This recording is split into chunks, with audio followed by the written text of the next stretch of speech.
Hi everyone and welcome to this week's episode of Health and Wealth with me, Macy Vogel, and my colleague Nate Crosby.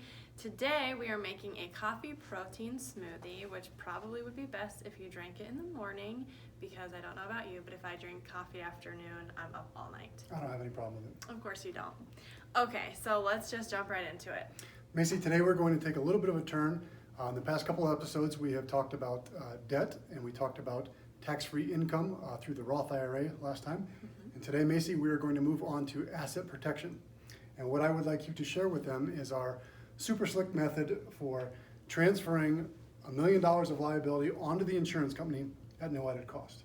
And I will be happy to share that with them. But first, let's make this smoothie. Okay. So the ingredients for this are 3/4 of a cup of almond milk, 1 frozen banana. Our banana is not frozen, but that's okay.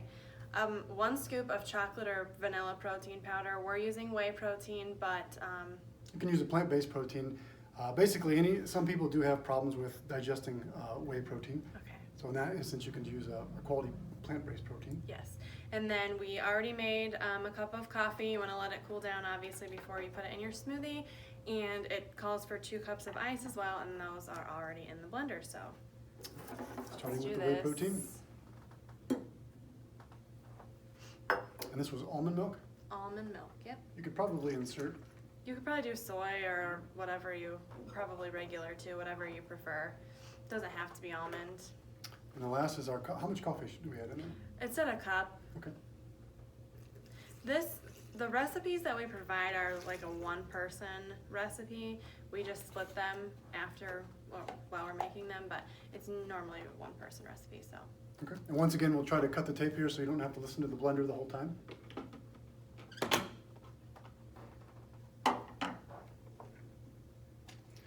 Some of our viewers in the past have commented that we don't have ice sometimes in our smoothie. Or we miss the banana. We don't have an ice maker here in the office, so that was always a problem. We do the best that we can with the ice. Okay, All ready? right. Cheers. Cheers. Actually, it's not bad. It's pretty good. I think, though, it is probably a morning. Yeah, it's definitely a smoothie. morning smoothie, but it's really good. And I think if we added more ice, it'd be really good if it was thicker, but it's fine. And yeah, it called for a frozen banana. Our banana was not frozen, so that might help as well. But Yeah, it's good. otherwise, It's pretty good. Highly recommend it. If you're a coffee drinker, it's good. Well, Macy, I know the super slick process that we're talking about is something we actually did last week for a client. It is. So the story is that the client got in contact with us, and first he actually just wanted us to check his insurance rates, which we were more than happy to do for him. And we explained to him that you have a young driver on the policy, so maybe we should put in place an umbrella for you. And he said, well, I don't really want to spend any more on my insurance. And we said, well, what if we saved you money on your insurance by upping your deductibles on your auto and taking that savings and putting it into a low-cost umbrella policy for you.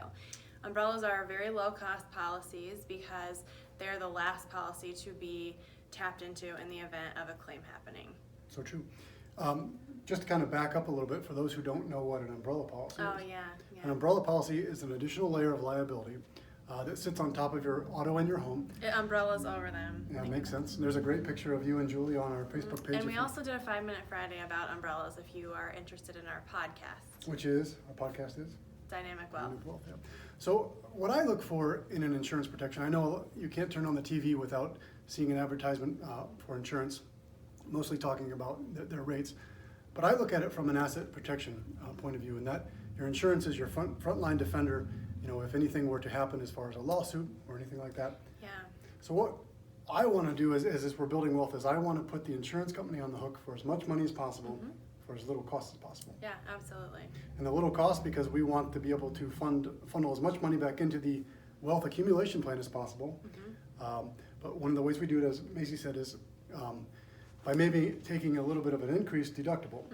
Assuming a higher deductible on your auto insurance. So a lot of people carry 500 deductibles. We quoted out $1,000 deductibles for him, and it ended up saving him enough money to put a $1 million umbrella in place. And when you think about it, what you're essentially doing is you are assuming the risk for an additional $500 if you were to get in Yes. an accident. And it doesn't necessarily have to come from the auto, it could come from the home as well. Yeah, right? you could. Yeah, we can definitely also up your homeowner's deductible too. Yep. So this individual client was assuming an additional $500 of risk for the deductible, but in return was transferring $1 million of risk onto the insurance company. Mm-hmm. So what that client is really preparing for is the financially devastating claim they're going to be safe from. Yeah.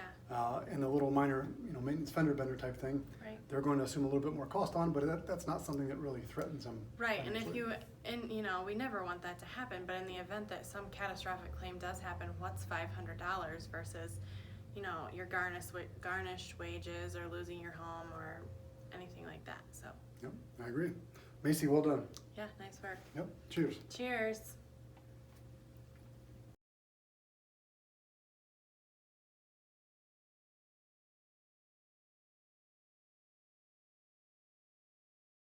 No. Should I have it on a plate maybe? Yeah, Oh, that would no. be-